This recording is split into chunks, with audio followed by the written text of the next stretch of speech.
Hello, and welcome once again to Lehto's Law. I'm Steve Lehto, attorney at law in the state of Michigan, where I'm practicing law over 25 years in the fields of consumer protection and lemon law. I often write about this stuff for places like roadandtrack.com, and I've written a few books as well.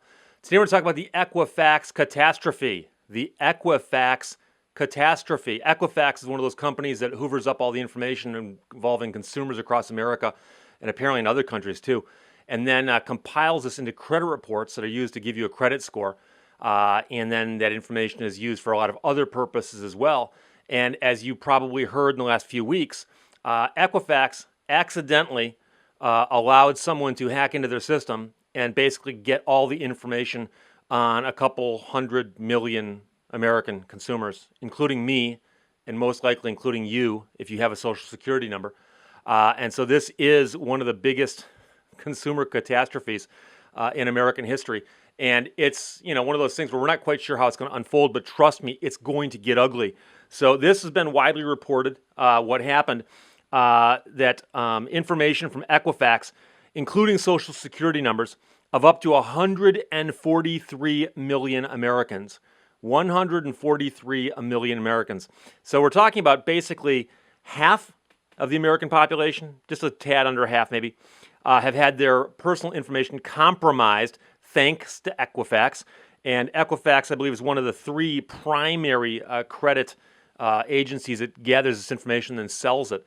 And this has always annoyed me because I don't give my information to them. They just take it. They find it places. They go get it from, utilities or credit applications. And they just take your personal information and then they sell it to people. And they've been brought in front of Congress and a few other regulatory bodies in the past and asked, what right do you have to do this? And they're like, well, we're a business. Oh, okay. So social security numbers, especially when combined with other exposed data such as driver's license numbers, birth dates, and home addresses, can allow identity thieves to impersonate you. And oh, by the way, those other things, driver's license numbers, birth dates, and home addresses, were also given away in the Equifax hack. People who have that information can then apply for loans, housing, utilities, and even government benefits in your name. So someone could get your information from the Equifax hack and apply to the government and start getting Social Security, for instance, and just say they're you. And not much you can do about it until afterwards when you find out it's been done to you. And then, of course, undoing the mess is the hard part. And, of course, the hackers can sell the information to other people. So someone can use the information and destroy your credit, and then they can sell it to somebody else who will continue destroying your credit. Because the problem, of course, is you can't change your social security number and you can't change your date of birth. A gentleman who works for Barracuda Cybersecurity said, once your personal identifiable information has been stolen, people can use that information to basically impersonate you. They can also take out fake loans, open up fake bank accounts, and the names will be posted on lists that become available to future hackers. So this is not something that's going to be solved quickly. It's not going to be solved soon, and it's just going to be a long-running problem. But making this even worse, though, is that Equifax bungled how they handled the hack. They took 6 weeks to announce it. So they discovered the hack back in July, and then they just announced the hack in September. The company has not responded to repeated requests from the Washington Post, for instance, who asked them to explain this gap. And of course, that 6 weeks is a period of time which may have been helpful to consumers who wanted to do things to protect their information, although there's not much you can do about that. There have been investigations launched, and some people have even talked about other investigations, maybe by Congress. But I don't know if you remember this or not, but a few years ago, somebody did an investigation on these companies that gather up information on you. And so, for instance, if you want to, you can find out someone's home address and information about them, and you can go on the internet and just buy this information. And it's very easy to find. And so some of those information gathering companies were brought before Congress and asked, where do you get the information from? And they all took the fifth. They refused to admit that they were breaking the law by doing this. But these companies still exist. So it's a scary concept, what's out there. But it's worse now, the social security numbers and dates of birth and so on, which Equifax just had for some wacky reason, despite the fact you never authorized them to do that. And so public anxiety is being fueled by the sensitivity of the information collected by Equifax and the other big credit rating agencies, such as Experian, who, by the way, Experian was hacked back in 2015. Now, Equifax is based in Atlanta, And they say that they operate in 24 other countries. They analyze data from 820 million people and 91 million businesses. But again, like I said, I never gave Equifax permission to have my social security number or my date of birth. They just went out and found it somehow, stuck it in their files, and then let hackers have it. Okay?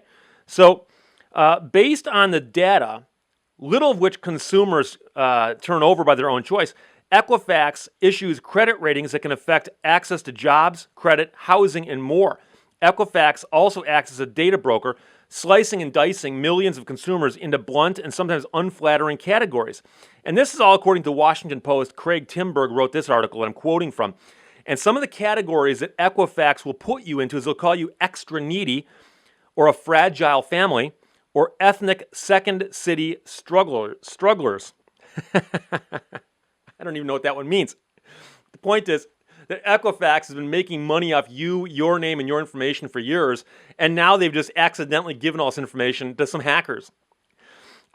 Craig Newman, who's the head of the privacy and data security group for Patterson, Belknap, Webb, and Tyler, said, "What's most ironic and frightening about this breach is that many victims don't even know the extent to which their personal information is affected. Credit reporting agencies collect information from the credit card companies, banks, and public records, and not just from the consumers themselves." And that's true. You never gave this information to Equifax. You may have never even dealt with Equifax. Equifax just got this information out there from somebody else. And, when you sign up for a loan, you apply for a loan, you open a bank account, they have you sign a bunch of documents, and buried deep in there is a thing that says we may share your information for certain purposes. And by share, they mean sell, and they sell it, and Equifax buys it. And then, of course, like I said, Equifax then lets hackers have it. So the clumsy handling of the incident by Equifax seemed to exacerbate consumer frustration. The company issued a very, very bad statement from its chief executive, Richard Smith, who said, "This is clearly a disappointing event for our company, and one that strikes the heart of who we are and what we do. I apologize to consumers and our business customers for the concern and frustration this causes." So be very clear here. This is a disappointing event for Equifax. Oh my gosh, poor Equifax. They've had to suffer this. And it strikes at the heart of who they are and what they do. And they apologize. So if your credit now gets destroyed and you spend several years cleaning your credit up from this point forward, keep in mind that it's a disappointing event also for Equifax. They're just a poor corporation. And they've been disappointed by this. The company now is trying to make this good, but they're doing some very, very weak things. So they set up a site where you can check to see who is affected, including you, by the hack.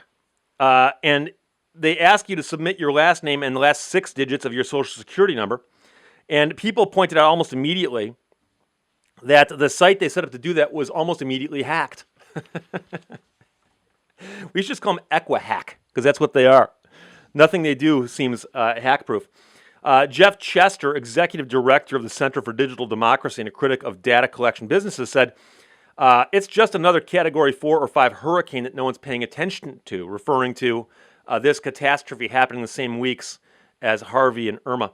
He said, "There's going to be absolutely nothing done about this." And I agree with him, and that's unfortunate. But, that's what happens when huge corporations that make tons of money and they have much money to hand out to lobbyists and politicians, when they do bad things, nothing happens because they have more power in Washington than you or I do. So Rob Berger at Forbes wrote an article about how to protect your credit and identity if your data was compromised. And by the way, your data was compromised. It's almost certain that it was, mathematically. And I'll explain that in a second. But according to Equifax, the breach lasted more than a month. It took them a month to figure out they were being hacked. From mid-May until July 29, the hackers gained access to names, social security numbers, birth dates, addresses, and even driver's license numbers. Isn't that nice? They also got credit card numbers for 209,000 people and dispute documents with personal information for another 182,000 customers. So it's highly likely that you were part of this hack. Now, there is a website you can go to and find out if, in fact, you were. I just checked, and I was a part of the hack. Congratulations, I'm a winner. I'm part of the hack. Go to EquifaxSecurity2017.com, and I'll put that up on the screen in a second, and I'll also repeat it once for the people who are listening to this but not watching. It's EquifaxSecurity2017.com, and on there you'll find a little tab that says Potential Impact tab. And you click on that, and then you put in a part of your social security number and your last name, and the thing's going to pop up and say, yes, you're part of this. Odds are you're part of this. Okay, great. Just to let you know, you're about to have your financial situation destroyed. Now, here's what they're going to do for you. They're going to allow you to enter into a program that they run to help you protect your credit. Isn't that nice? A program that they have to protect your credit, they're going to let you use it for free for 1 year. Despite the fact that experts are now pointing out that this hack is going to have an impact that lasts several years. 5 years from now, someone can get your birth date, your social security number, your address, your full name, possibly some credit card numbers, and just go out and destroy your credit. But at that point, the 1 free year that Equifax is offering will have expired. Oh well, but at least they did that for you. The guy at Forbes, Rob Berger, suggests that you should enroll in free credit monitoring even if the site doesn't say you were affected or if it says you weren't affected. And he says it's a good idea anyway. And there are these free credit monitoring sites out there. But I mean, I have free credit monitoring with all my credit cards. And I get a thing if my credit thing changes. But so one day it's going to go, your credit score has changed. And I'm going to go look, and all they give me is a number. They don't explain to me what happened. So I'm going to have to go pull a copy of my credit report and find out that some guy in Ohio just bought a car in my name. Or some guy in Texas just got Social Security in my name. I mean, I don't know. And it's going to cost me money down the road to straighten this mess out that's caused by Equifax being incompetent morons in how they deal with people's information that they shouldn't even have. Okay? There ought to actually be a law saying that I cannot get your Social Security, your name, your personal information, and store it on my computer and then sell it to people. Okay? If you think about it, the fact that they sell it to people is not that far removed from them letting hackers have it. Okay? The thinking is, well, they're selling it to people they know, so it's not going to get used in a nefarious purpose, but this is just a time bomb waiting to go off. So you can get a free copy of your credit report once a year by going to annualcreditreport.com, and people always recommend you do that, and you get your credit report and you find out all the mistakes that are on it, which is another story altogether. And of course, Equifax is part of that problem too. Right now, I've pulled my credit scores from 3 different reporting agencies, and one reporting agency has me 50 points higher than the other 2.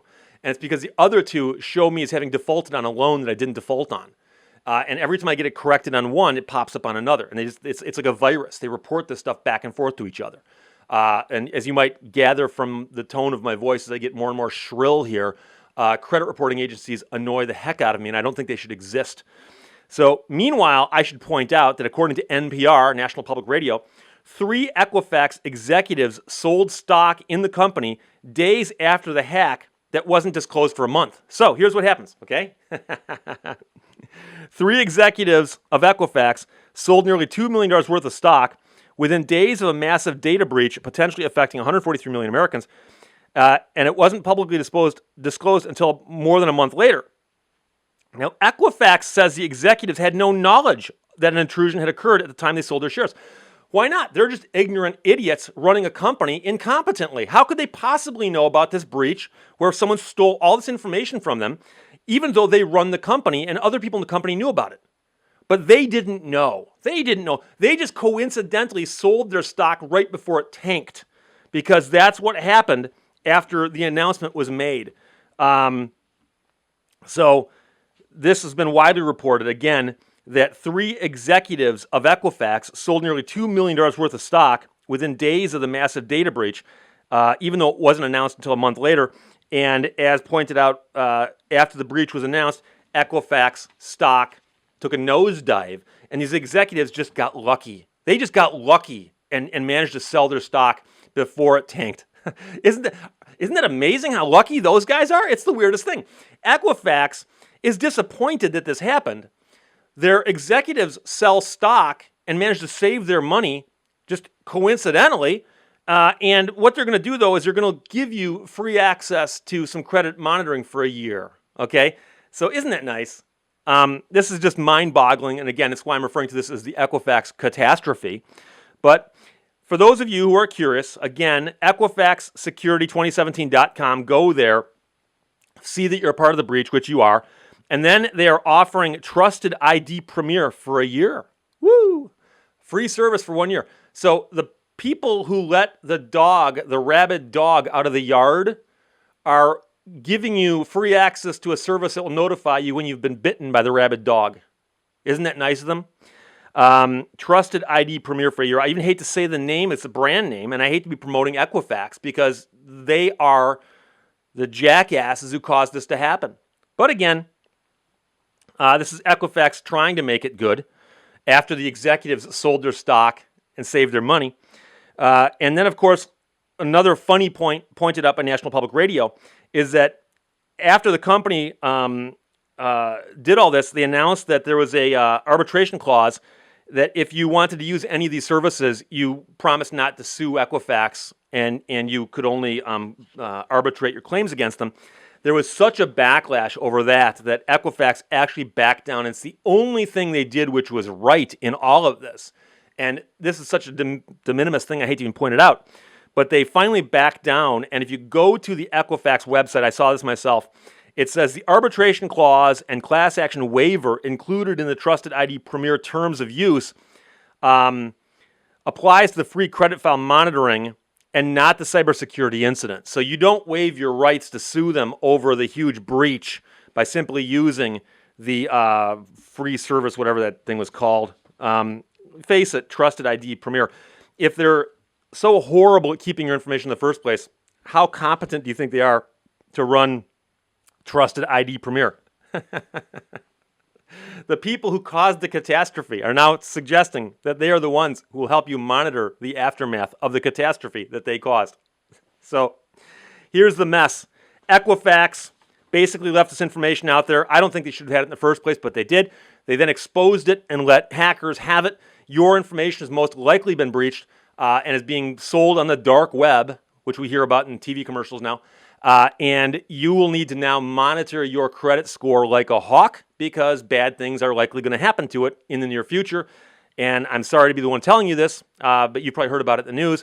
So like I said, go to the Equifax site. The only thing you can trust them on is they apparently now know whose information was hacked. And like I said, it's most likely you. So go to EquifaxSecurity2017.com, confirm that your information was in fact hacked, and then just batten down the hatches because there's not much else you can do and wait to see what happens. So that's the Equifax catastrophe. Questions or comments, shoot them my way, LehtosLaw.com, LehtosLaw.com. I'm on Twitter at Steve Lehto, at STEVELEHTO. And this show's on iTunes, Stitcher, SoundCloud, Podbean, Google Play, and YouTube. Thanks for watching. Thanks for listening. Bye-bye.